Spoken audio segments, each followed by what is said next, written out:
So let's dive straight into VCIO then. The biggest thing is understanding what a VCIO is supposed to be. I have been in the IT industry since 1997. My hill to die on is VCIOs at core managed will never be commissioned, period. The conflict of interest it creates. Usually sub 1 million revenue up to about 2 million. That's kind of the chasing dollar stage. All clients are good clients. You get above 2 million. Okay, maybe not all clients are good clients and we need to fire some of these. You can't get a hold of somebody via email, pick up the phone. I tend to email first unless they tell me otherwise. If they're higher up in an organization, C-suite level, I know they don't typically have a ton of time. So one of these individuals, he was genuinely offended because I sent him an email instead of calling. I called him and then got his voicemail. 2 ways that you can do this. They sound simple, but they're hard. Pick up the phone when people call you. Do what you say you're going to do. Easiest way to revolutionize your service model. Brent, welcome to the MSP Insider Show. Please tell the audience who you are, what you do, and why the hell that you do it.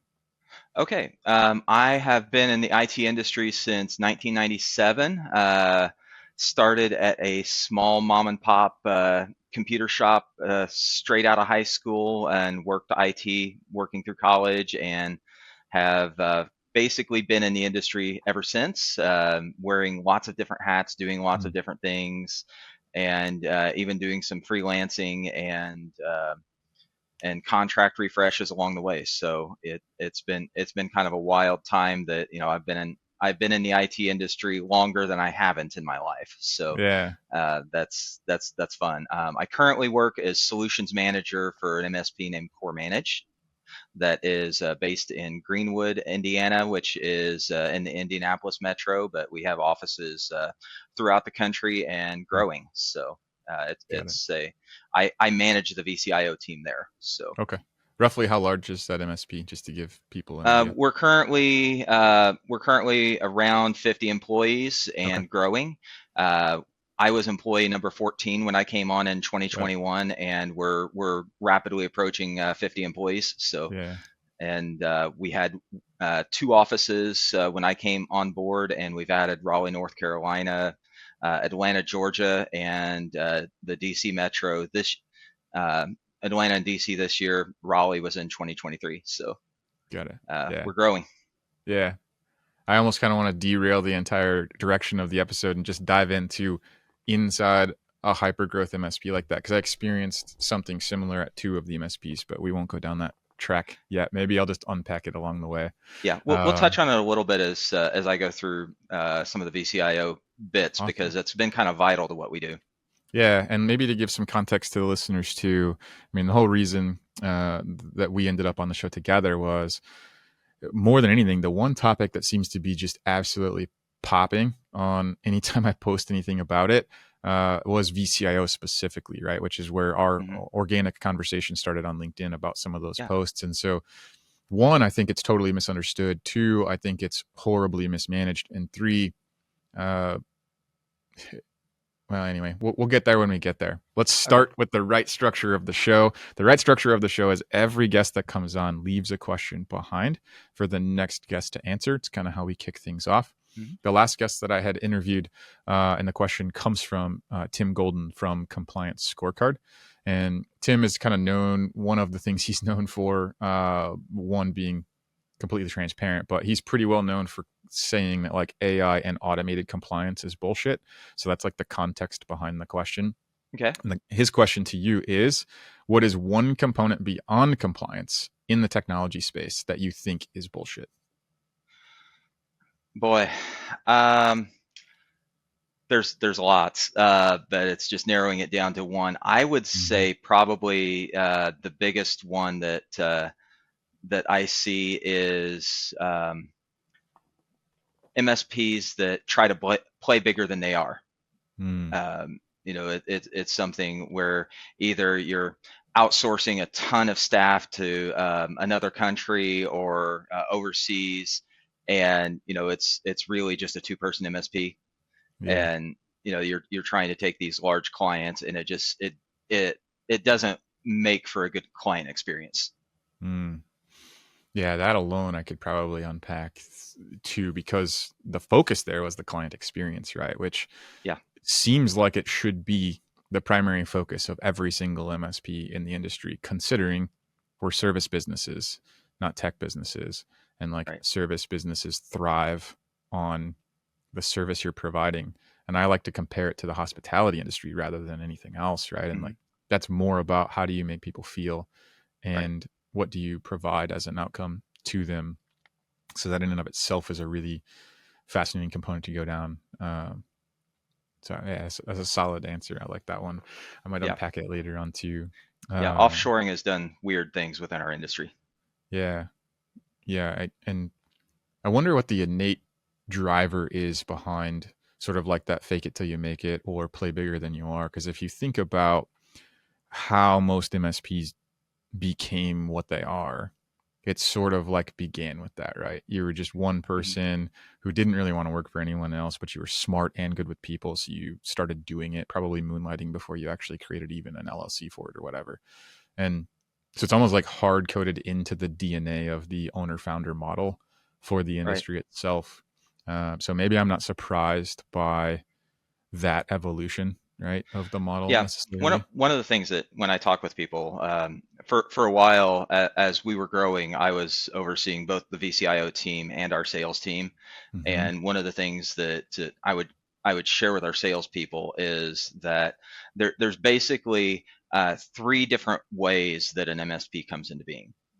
One of it is what you just said, where it's a tech that is really good at what they do technically, Mm-hmm. and they think, I can do it better than what management's telling me to do, or Yeah. I don't want to work for other people.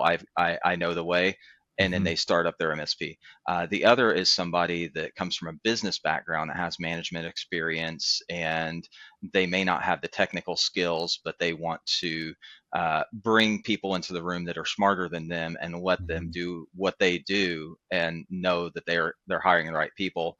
Yeah. And then the third piece is companies that either it's venture capital, private equity, or somebody that's in an entirely different realm that they spin up an MSP as a portion of their business. Like one of the things that we're seeing a lot is accountants are spinning up an MSP wing Mm. to help people with compliance with their numbers and that sort of thing, and helping other people in the accounting industry. So, you know, Yeah. those are kind of the three places that MSPs come from. Yeah. Yeah. That's you pretty much nailed the 8 MSPs that are in my geolocation, of which I worked for 5. Right. So like Yeah. I've kind of experienced the inside and the outside of each of those. So let's dive straight into VCIO then, right? Like that's basically going to be the meat of what we're talking about in this Mhm. conversation. The first segment, as I thought through it, again, from basically the dialogue that happens on my page every time I even put the word VCIO out there, uh, and really thinking through this contrarian lens of like we need to do better as an industry in a Mhm. lot of different ways, but VCIO is one of those. So like the first segment of our conversation, I kind of wanted to just call it like the VCIO fraud, and then Yeah. break that down into something that you mentioned. So you'd mentioned that VCIOs, or excuse me, MSPs are really selling clients short with Yeah. how they're Absolutely. executing the VCIO services. And so my Absolutely. question there is, are most MSPs just slapping a VCIO label on like a glorified AM or account manager and then calling it strategic guidance if they go that far? And sometimes it's even worse, and they slap it on a salesperson. Mm, yeah, tell me Um, more about that. yeah. So to really understand what's going on in our industry with the VCIO label, you kind of have to back up and look at, okay, where does VCIO come from?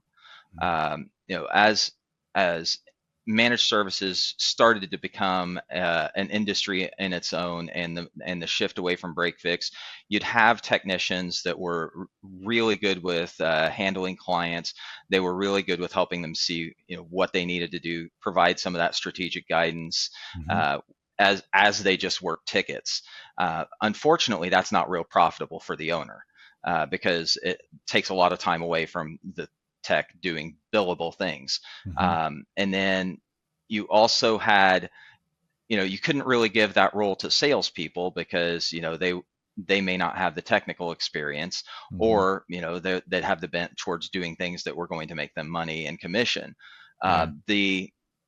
And then you didn't really want management having to do it, although in a lot of smaller MSPs, you would maybe have the founder, CEO, owner doing that role as they worked with some of their larger clients and giving them more of a white glove experience. Mm-hmm. And you do still have some smaller MSPs that's the case today.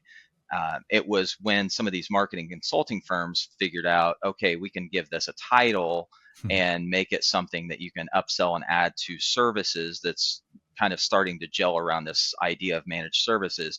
That's when we got kind of the VCIO title. Yeah. There's I talk about in the book that I wrote about this that there's a big difference between a fractional VCIO and a VCIO or a fractional CIO and a VCIO. Mm-hmm. They're not the same thing, Yeah. and they have different strengths and weaknesses. Mm-hmm. There's different costs involved and different roles involved. So when you have to get into that roots of it, then you can understand that a lot of MSPs they bought the snake oil around adding VCIO to your services so that you can charge people more. Right. And Yeah. it's a fancy title. Right. I agree. And it's not only just over like LinkedIn that we see it too, right? It's all over Reddit forums all the time. Like most MSPs even admit that they really don't understand the title to begin with of VCIO. So like on that same thread, what are some of the critical elements that most MSPs are completely missing as it relates to really delivering that service? The biggest thing is understanding what a VCIO is supposed to be, because as MSPs grow, they try to make this a hybrid role, whether it's VCIO and technician or VCIO and sales, depending on which bent that particular individual has. Mm-hmm. And realizing that not every VCIO is going to come to the table with the same strengths or the same track to get there. Some are going to come from the sales realm. Some are going to come from a whole different industry. Others are going to come from project management, possibly some from the technical side. So when you grow to where you have multiple VCIOs in an organization, that's when it gets fun, because if you have somebody that is a good cat herder as the manager for that team, right. and understands what the role is supposed to be, you can really leverage those differing experience sets that come into play. Yeah. And then I hear what you're saying, and I understand that kind of background too, because one of the MSPs I worked for was about 125 people. Mm-hmm. And it was around the time that marketing decided VCIOs needed to exist in the industry. Right. And so the natural flow for my career trajectory at the time, I started on the tech side. So the first 11 years in tech was really just kind of like ascending the tech world. But I couldn't pass a certification test to save my life. And I knew and I could practically do all the things, but I cannot sit and take tests or functionally pass to get fucking letters behind my name. So I knew staying on the technical track wasn't going to be like a career success move. And around that time, I also was just really just kind of getting pulled into pre-sales conversations ultimately with the sales team or the account management team. It was really more like solution engineering, or what then would be more classically called like a sales engineer, right? Or a pre-sales engineer. But those had dirty words involved in them, which was sales, right? So when I was getting taken on sales meetings with a pre-sales engineering title, it would turn off and change the chemistry in the meeting. So the natural move there to overcome the objection was to put a VCIO title on it, because that's what the industry said you had to have, right? So I wore that title for 2 years, a little over maybe even. But it really was because of my experience. Like I was better with people than I was the tech, and I was better with people than I was trying to sit in front of a freaking Microsoft exam, basically, right? And so it was a natural move for me to take my technical aptitude and my understanding and my awareness of solutions, and then ultimately, like, I'm just innately a problem solver. I'm a how can I help guy, and I'm a problem solver. And so it was a great transition to sit in that seat. And because of my own ignorance and naivety, like I didn't understand that I sat in the seat for 2 years without taking any of the upside commission wise, right? Or monetarily. So in some ways I got to do it in the purest form. And then eventually I woke up to that and switched fully over to the sales side as a sales rep, and then onward to grow sales teams. But like having to wear the title and never really being comfortable with it either. Now, there were other times where I was like, managing board meetings and putting together board packets and dealing with actual strategy and technical and like what I would call some things that actually fit into the fringe of like what a CIO would be doing for a small to mid-sized organization that really didn't need one all the time. But mostly it was really just like pre-sales engineering and solving problems for businesses through technology the right way. Um, and I think that's probably like the middle of the road. That's like the channel, right, of the way that it gets executed. But it's also like a stepping stone for the way those MSPs evolve too, where you're like, you're the owner. The owner traditionally ends up wearing the sales led, like founder led sales, and then account management, right? Because you're the one with the strategic relationships. Until you move into successfully deploying dedicated roles. So with that in mind, and knowing that you work for a good sized MSP and you have multiple VCIOs on your team, I really want to try to maybe dig in and understand or extract, like, even if it's just like, this is how core managed looks at it, right? What are some key characteristics of delivering VCIO services or just delivering impact, outcome, value to your clients through multiple different VCIOs, even understanding that some come from really deep technical, some come from really deep sales, some come from management. Right. And to understand kind of where I approach it is my track to VCIO was a little bit, it was very similar to yours, but it took a little bit different track along the way, because I started out on the technical side and was at a company that was moving from break fix to MSP. And I was doing some of those strategy discussions with clients as we were moving them to managed services, but we didn't really have a great sales or marketing engine. And it was something that I would go and service clients, and all of a sudden they would start buying stuff.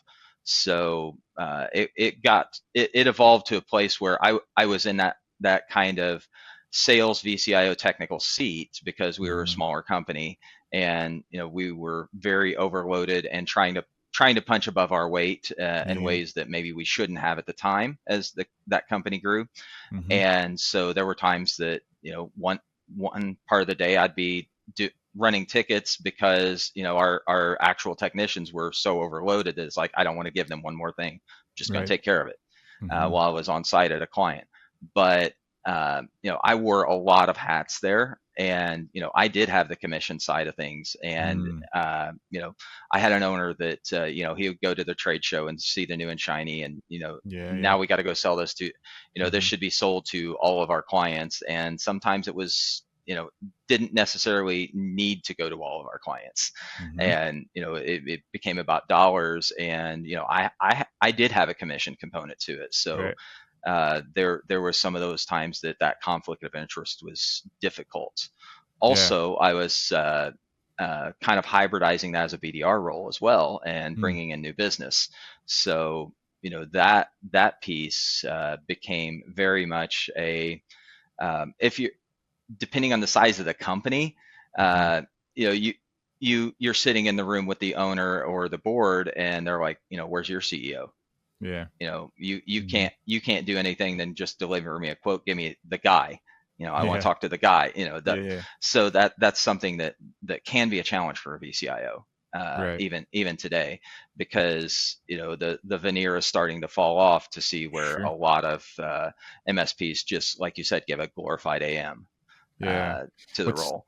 What seems to be interesting too about like the way the market is waking up to MSP as a whole, let alone other terms that we flash around inside MSP, is I was in MSPs for 18 years up until this last 9 months or something, right? So I watched and experienced this transition of customers, prospects, basically, let's just talk prospects. So people that were seeking a solution, where like MSP, the label of, well, MSP is the solution to this problem that I have, right? And there are multiple problems. There's about 5, and that's the reason why they would turn to an MSP as the solution. And they would embrace it openly because they hadn't ever used an MSP as a solution before, which is why they had the problems that they had. Well, that's probably like the heyday, if you will, of MSP 7-8 years ago, where like as long as you were an MSP, someone was already more than halfway down the track of the decision that they were going to go with you. That isn't the case anymore. And I think it's because the market itself and the prospects, the customers that you're suiting after, pursuing, they themselves have touched the hot stove a couple of times now, right? Because Yes. if you kind of look at MSP as a whole, there's like zero barrier to entry and no litmus test to become one, and yet they're Right. all the same on paper because we're terrible at differentiating. And so the reality is, I believe, that the market itself, because they've touched that stove a couple of times now, on the awareness track of like problem Right. unaware, solution unaware, and there's 5 stages to that, they're actually slipping back up a level because MSP Hmm.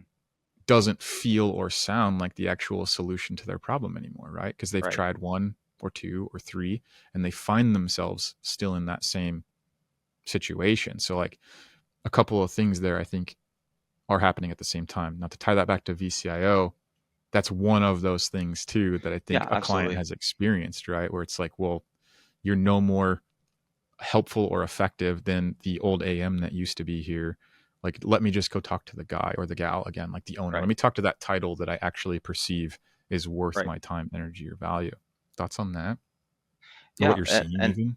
oh yeah, absolutely. And it's something that it was very interesting leading our sales team as we grew. Mm, Uh, that I would see notes in our CRM from conversations that our different sales reps would have, and yeah. my first thought was, okay, show me on the doll where the previous MSP hurt you, and yeah, Yeah. it'd be very Right. apparent Yep. because that they would have very pointed discussions about specific things where their previous provider failed. Yeah. Usually it was either a trust issue or being upsold at every turn, or Mm, not picking up the phone to respond to requests. yeah.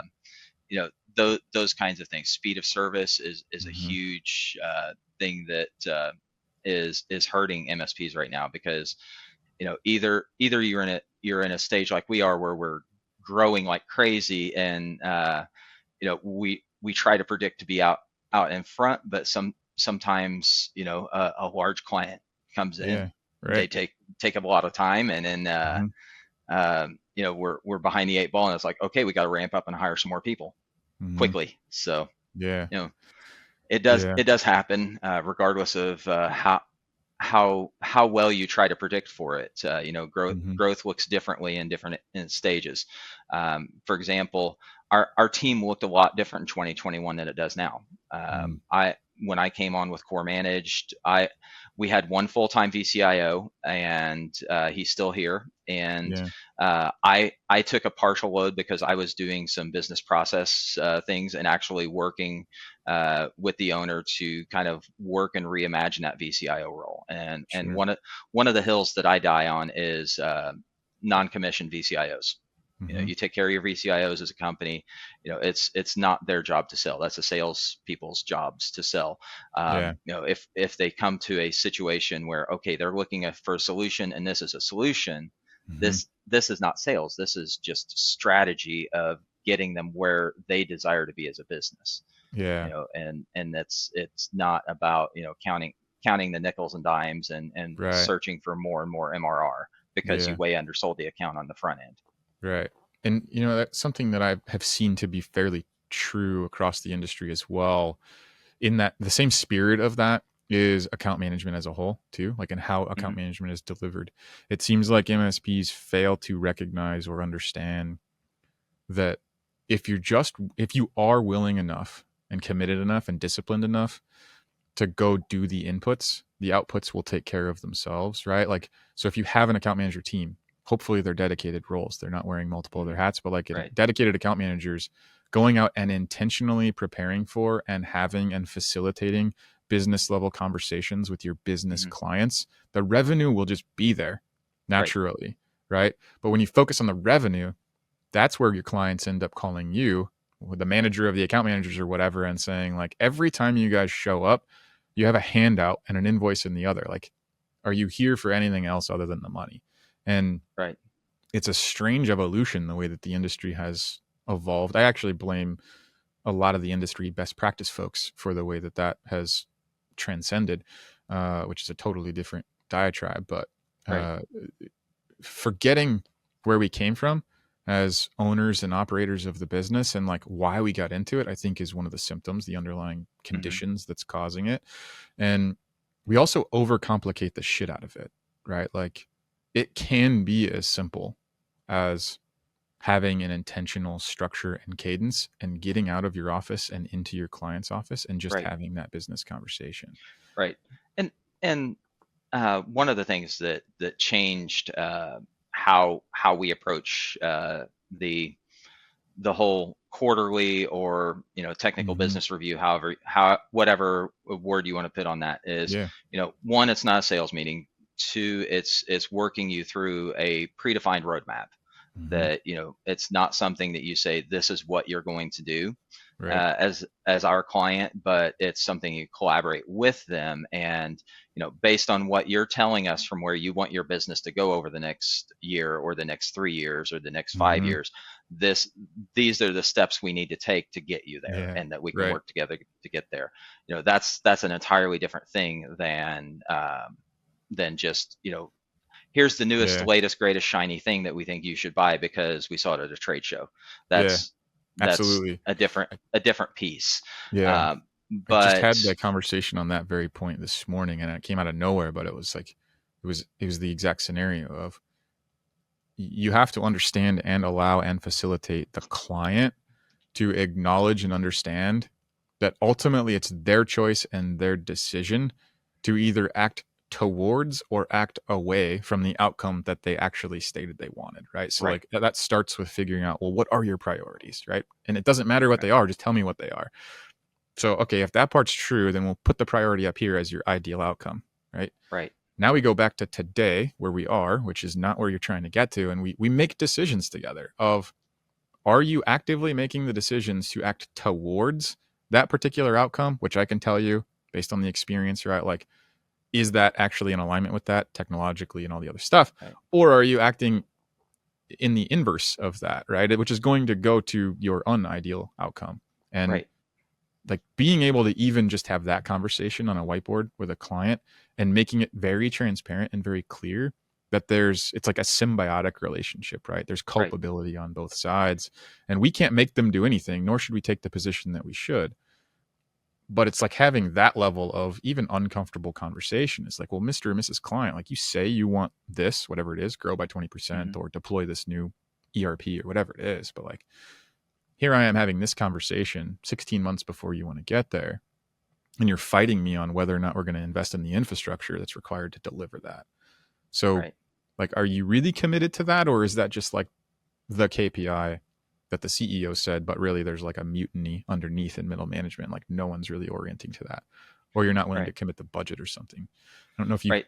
The see other it kind of play out that same way or not. the other piece that plays into this is a lot of MSPs, they don't look at the profitability of the Mm, contract. yeah. And that's kind of a dirty word, but you have to have it at a certain level to be able to pay the people that you have on staff. Yeah. That's where some of that comes from. But Mm-hmm. a lot of MSPs, they will come in and they will try and underbid to compete to get the deal, but they may have way undersold it, and now they're kind of behind the eight ball. And over the life of the contract, they have to sell in extra add-ons or upsell projects or Mm-hmm. all of these other things just to make it and keep it profitable. They hope, Yeah. just almost that initial agreement was a loss leader, so to speak. Mm-hmm. I see Yeah. that over and over and over again when we would compete with other competitors in the various markets that we're in. Mm-hmm. And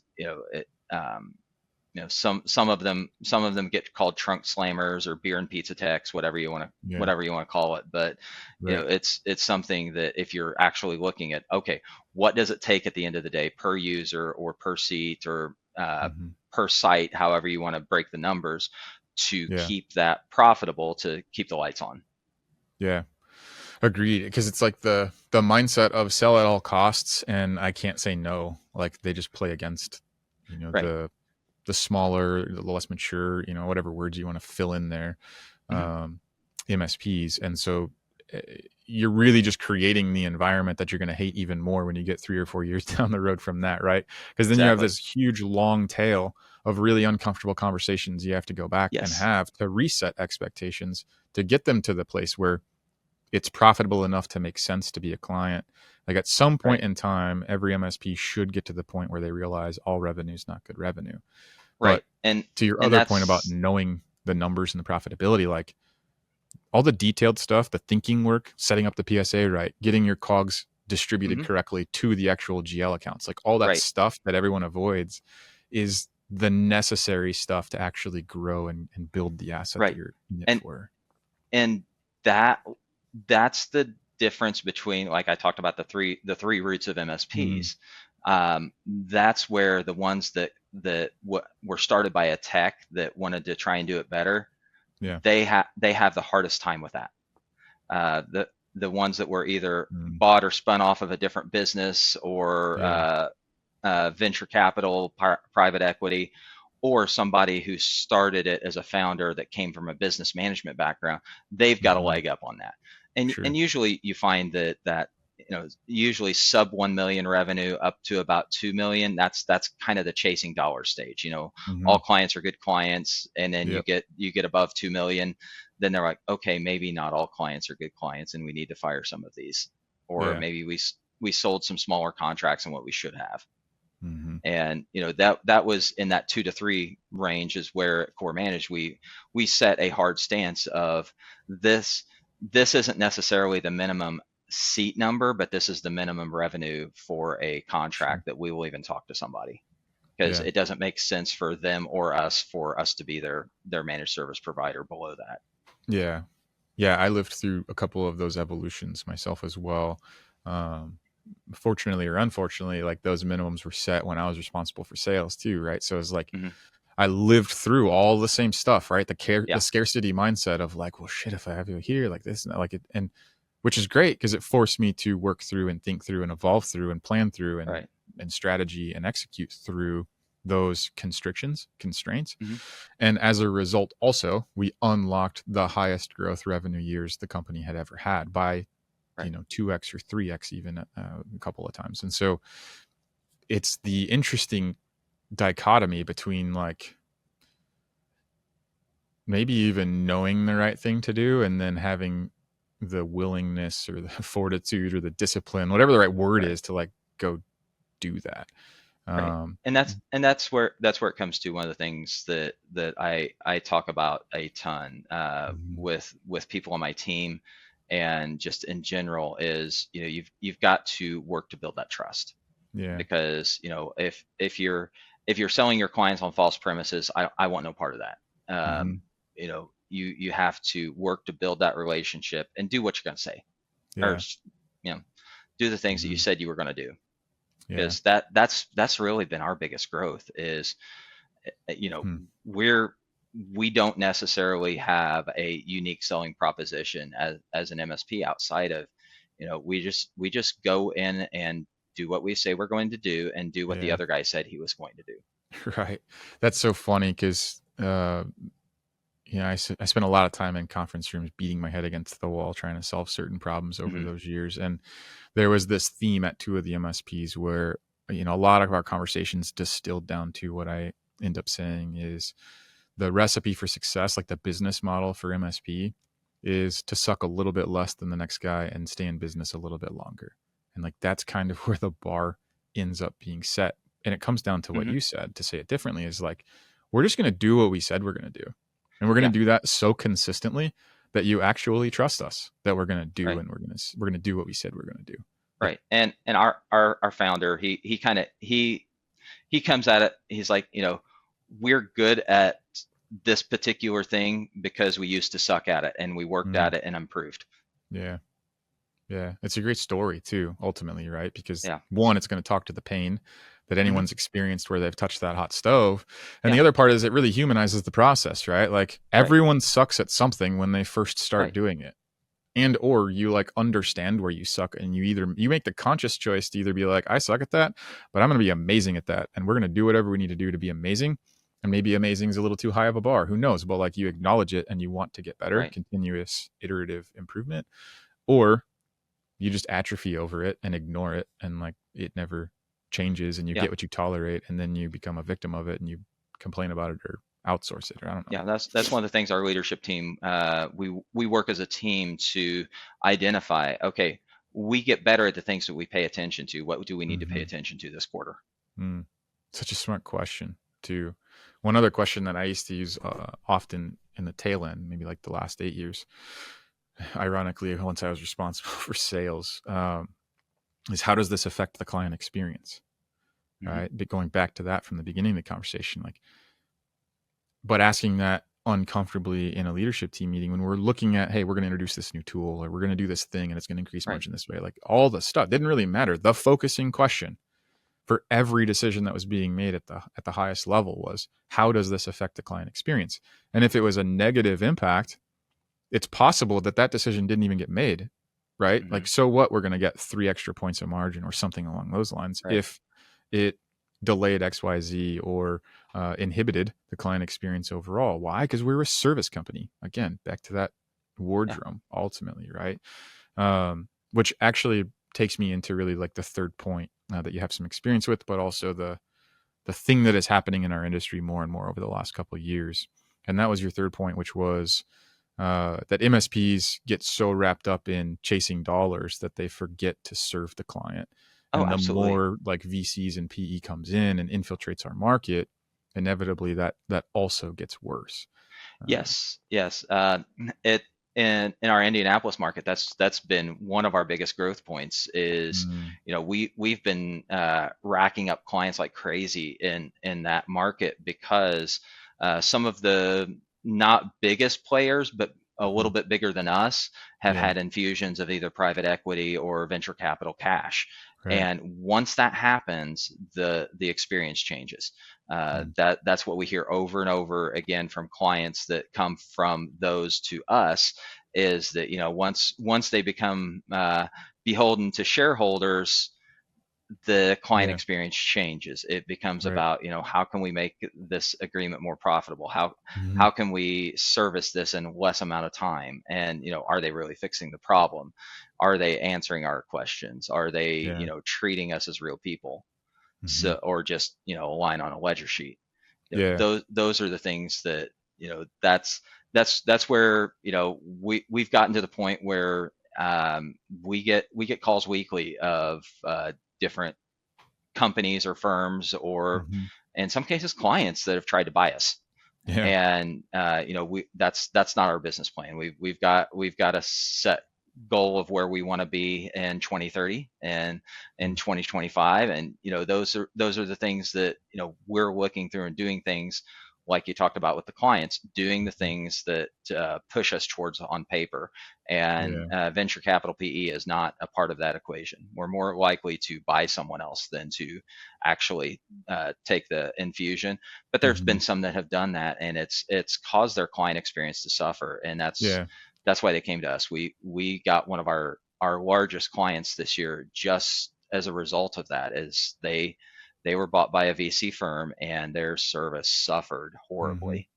Yeah. And uh, the last time around the contract was discussed, we were a lot smaller company. That company was still bigger, and they Sure. had not been purchased by VC yet. And the owner Mhm. was like, "Hey, I love you guys as a company, and there was an awesome relationship between our CEO and theirs, but they're like, we don't feel you're quite big enough yet to manage what we have. We're Right. bigger now. They were bought by VC, and Mm. we wound up getting the bid this time around." Yeah.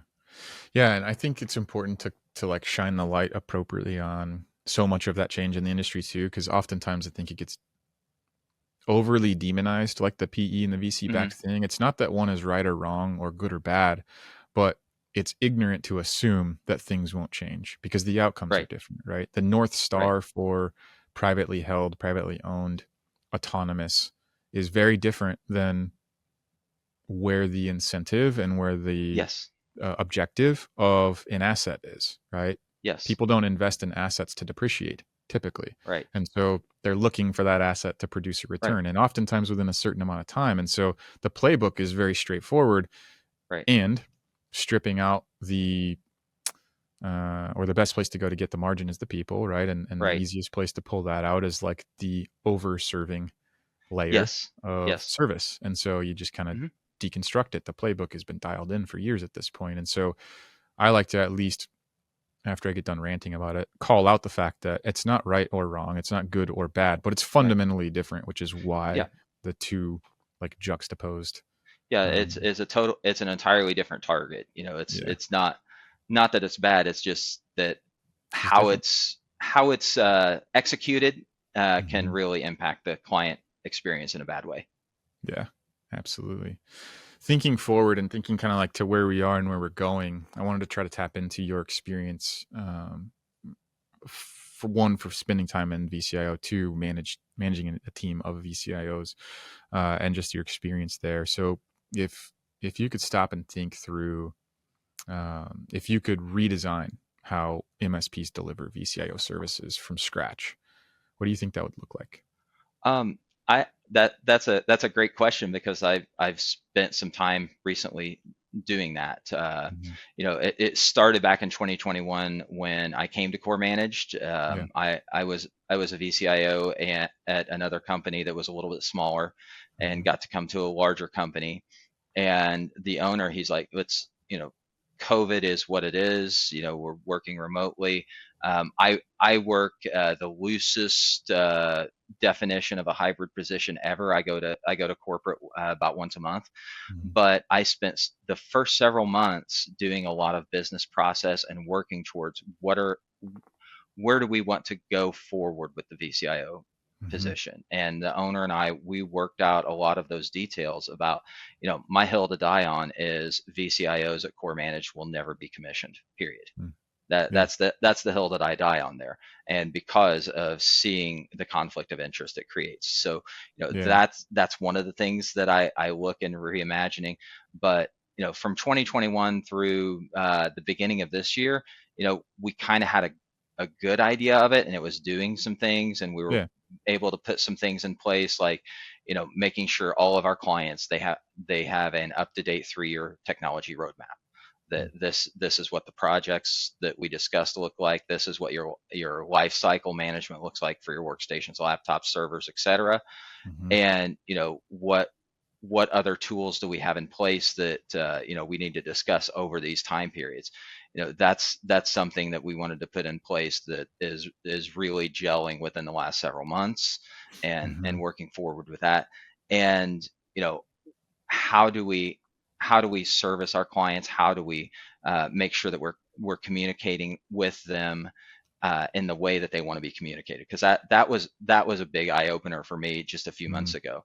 I have a client in Indianapolis that they service a primarily Spanish speaking clientele, Hmm. and some of their staff is bilingual, Hmm. and some of the staff there, they speak English okay, they'll respond to an email okay, but that's not their preferred.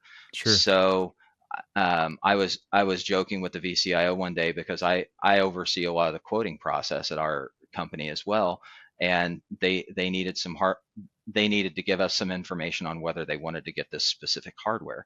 And I Hmm. just kind of joked with the VCIO. I said I should just have Microsoft Copilot translate what I'm going Mm. to send her to Spanish and send it, because I've been trying for weeks and almost a month now to get a response, Yeah. and have Copilot translate it, run it through Google Translate to make sure, I Sure. get a good second opinion, send it back, and she responds to me in 20 minutes. Yeah. And I'm like, okay, Yeah. this is what it is. And, Hmm. you know, fast forward a few months later, we have grown. We added a couple of VCIOs to our team. There's 6 of them now, and me managing the team. Yeah. And one of our new VCIOs is bilingual in Spanish. Nice. Yeah.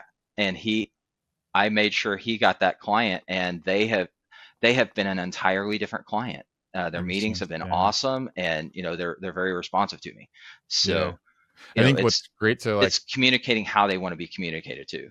yeah, that's huge. That's what I took from what you said. And I really want people to like think back through and be like, well, that's great. I don't have like a bilingual client scenario. But Like just it just can be unpack the reality of sometimes whether it's a real sometimes go you ahead. you can't get a hold of somebody via email, but pick up the phone. Yeah. Oh God. Now you just Yeah. blew up the whole internet. Pick up the phone and call. That was one of the Oh, core values of one of the MSPs that I oh, was a part of. I got It's nailed the huge. other day from one of our clients that I in my role in dealing with people that are higher up in an organization, I tend to email first unless they tell me otherwise, Yeah. because generally if they're higher up in an organization, C-suite level, I know they don't typically have a ton of time. So here's an email, here's the information you need to know. You can respond to it whenever you need to. Hmm. And one of these individuals was he was genuinely offended because I sent him an email instead of calling him. Hmm. Yeah. And he told his VCIO about it. I was like, oh wow, okay. So I called him and then got his voicemail. Right. So Yeah. Yeah, the thing I want people to pick up on and not lose sight of in that scenario you mentioned too is actually just think about what we do and what we try to communicate on a normal basis as a foreign language to most people, right? It doesn't have to absolutely be that their native language is different than English. Like technology is not right. a native language, right? And So, that's the role that the VCIO has to play, because they mhm, they serve as that translator for the service mhm, team in a lot of yeah, cases. right, And they can actually serve in that muddy middle between sales and service in a lot yeah. of cases too. Yeah. One of the questions I had, because we brushed up against it, but I didn't really ask this direct question to try to tap some of your experience too, as we talk about like not being a commissioned role, not being incentivized to sell a VCIO. Like, how should MSP owners think about or consider structuring compensation plans for VCIOs to align with incentive that incentivizes the client outcome rather than Um, selling stuff? how we do it is we um, the the VCIOs sit about the same area as like a tier 2 to 3 tech as far as salary, because a lot of our VCIOs, that's where they came from. Is Mhm. we have one that came from a tier 1 but was ready to make the jump to tier 2. Sure. I was a tier 2 getting ready to go to tier 3, but I was at the point where, kind of like you, I didn't really desire the certs, Right. and I would much rather deal with my clients than just sit and monitor servers and firewalls. Hmm. So we kind of address it that way, as Yeah. we want to pay them a fair wage, and put them in that tier 2 to 3. Technical is going to get you pretty close. Sure. And the nice part about that is the gain from that is, Mhm. VCIO makes a suggestion for a client, a new client, to, okay, you need this, you need password keeper, or you Sure. need this. And they're like, well, you're just after the monthly fees from them. It's like, it doesn't make a dime of difference whether you buy Yeah. it or don't buy it Right. from a compensation point for me, but I'm telling you that you need this, Hmm. because it gets you farther where you want to be on your roadmap. It keeps you in compliance with what your insurance company is asking for, Yeah. whatever It, the it case may it be. forces them So to remain objective, essentially. so that's Right. that's how we approach it. It's not hard on the compensation part. Just take care. It comes to Yeah. the take care of your employees, and they're going to work to grow your business. Yeah. Do you have account managers as well as VCIOs, or how We do do you not. handle that? Okay. We do So not. you essentially So fill they that they are gap. kind of a hybrid account manager, Sure. and but the other side of that is, when it comes to things like getting quotes, those come through my desk. Yeah. So it gives that degree of separation for the VCIO, where there's not the conflict of interest. you know Yeah. they go and get from the client, okay, we need to they're ready to replace the server. Get a quote, Hmm. I generate the quote, send it to the client, they can discuss any piece of that with me, and then when it's approved, the VCIO knows, and then they can step through with the project team and getting that replacement going. Yeah. Okay. Um, trying to make this tactical for those that are still listening here. What's one tool or one framework that every legitimate VCIO should be using today? Um, they need to have some sort of way to produce a technology roadmap. That's there's some good tools out there that can do it. Some Hmm. are a little cleaner than others. Um, we've looked at some of them. Sure. Um, Propel is really good at making a technology roadmap, given that you are using ConnectWise, Mm, okay. because it can pull information from ConnectWise right into building the roadmap. So if your configurations are correct for your systems in ConnectWise, Yeah. then it syncs right over. Got it. Okay. So it becomes a kind of a drag and drop at that point of, okay, when do this and it tells you from things like build dates and purchase dates, Mm-hmm. this machine is 3 years old. Okay, that's the threshold for a laptop to be replaced. So it automatically pushes it into that year and Got it. shows it on the report you generate. Okay. So that's a good tool for that. Some people use Cloud Radial to do it. It's not terrible for Mm-hmm. that. Um, it Not has a terrible different. is a good bar to strive for, by the way, in our Well, industry too, isn't yes, yeah, it? absolutely. Cloud Yeah. Radio has improved a ton in the last Yeah. couple of years. Right. We use it for some other pieces in Got it. our tactical Yeah. pieces, but we just don't use it for the roadmap planner Sure. piece. So What there's is other pieces that are awesome. what's one message that you want every MSP owner out there listening to hear about building authentic client relationships?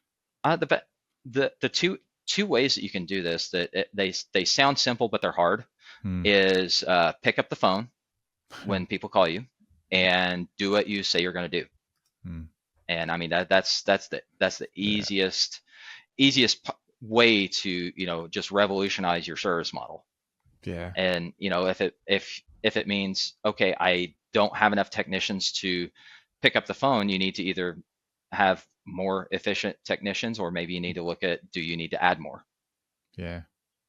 Yeah. And leading from the front, right? It really just comes down to expectations and then Absolutely. communication underneath. I Yeah. love that. That's brilliant. Um, if people have listened and you've opened some eyes, maybe even some hearts and some minds, where's the best place to find Brent? Or where can they um, get in touch with you?